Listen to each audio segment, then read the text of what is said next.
IAAPA Expo in Orlando. I'm standing here with Etienne Sainton. Hi.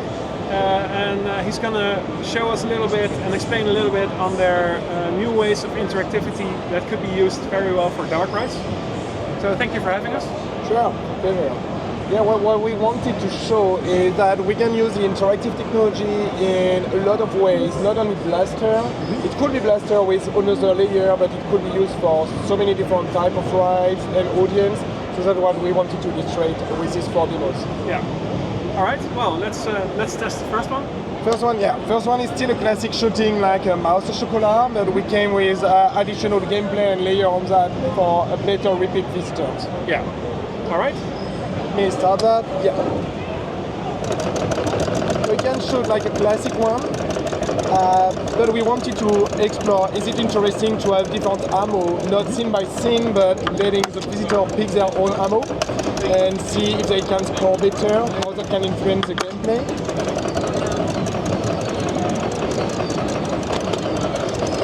You can obviously use it to mess with the other player as well.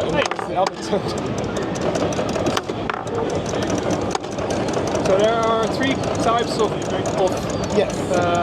ammunition right now? Yeah, so we have the really classic metal ball one, we have a bouncy ball, and we have rockets. So the rockets will not go with a curve, but just straight. So the final boss is going to be better. You have the live feedback on the screen. You don't need to, but it's good as soon as you know the ride to know how to improve. And on that screen at the end of the game we will see the scoreboard in the Hall of Fame. So you don't need to have an extra scene for that. You can use the room you have before the unloading station while the car is stopped. Yeah. Alright. Very cool. Thank you. Alright, I think I beat you. Yes, by far. Alright, let's move on to the next one. This is the next one? This one is the most child focus. So as soon as you point at the screen, you already get a feedback, which is great for 2 or 3 years old. Yeah. So that's inspired by the Smurf Dark Ride we did at Plopsa Station. And on top of that, we added additional layers, so it's interesting for adults or older child. So you can find constellation, and we are using the feedback screen to give you clues on which constellation you can have. When you look at people playing at it, you can see a lot of people cooperating to try to complete the hardest constellation. Some others will just try to complete and steal the constellation from their neighbor. Yeah. So it's a great natural gameplay. And we added some physical targets here, which works the exact same way as well. Alright. And as you can see, as soon as you go out of the screen, we turn on the ray laser to help you point. As soon as you are back on the screen, we are back on media. Yeah. That's the this is the cooperative one. Yeah, the bigger one is hard to do alone, so it's better to cooperate. Everyone gets points, but the one which did the most stars will get a bonus. Ah, right. It's not that easy. It looks easy, but it's actually quite hard to find the right stars. It is, yes. I think we have it now? Not yet? I think we have it. Time's up. Okay, so this is maybe one of the cooler ones?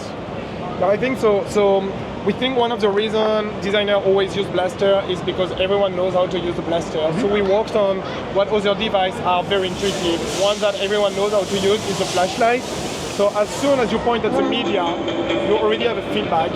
You can focus by pressing on the button and change the environment, activating other lights, and there is a rabbit here. Oh, yeah. So it really is an exploration game, and as you see, we don't even have any feedback score because we feel it just looking around, changing the environment, there is no point to get at. And you have to find the stars. Yeah, I think we got all of them, but the rabbit is still somewhere. You had the rabbit? Hmm? The rabbit was in the corner. It pops up again and again. Oh, okay. Oh, nice. Alright, so this is the last one, and this is one that maybe a lot of people are exciting about, because I've already seen this concept before. But we're going to paint. Yeah, what can you tell me about paint? So, That's another thing we worked on, is having a device which is natural, so brush in that case. Yeah. And we worked a lot on the feedback and interaction. So we have only a point there, but as soon as you press, you can start coloring. And we use what usually is your feedback screen as just color picture. And you can animate the scenery, so it looks like an alive comic book. It's a lot of surprise. So this one is really pushing you to explore your environment around. Obviously, in this case, it works on a TV because that's IAAPA trade show, but you can imagine that in a real dark ride with projection mapping around you, where you color the scenery, and you can see characters starting to move from scene to scene. Yeah, this is really awesome. Thank you. We really wanted to use interactivity to allow you to change the environment and the content. Not only destroy it or score points, but change the story. Yeah.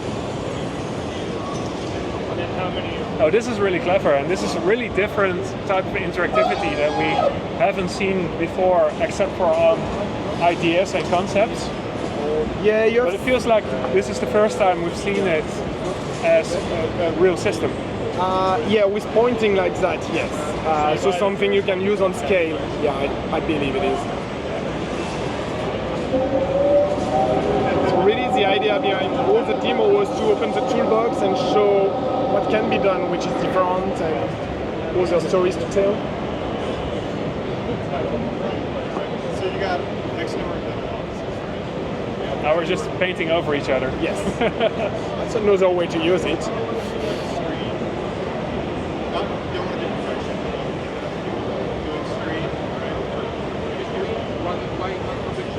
There we go. Yep. All right. Very cool. Well, I hope you had fun. thank you very much for your explanation. Thank you. And Have a good show. hopefully we're going to see this very soon in the dark ride. Yeah, I can't wait for it. Yeah. Right.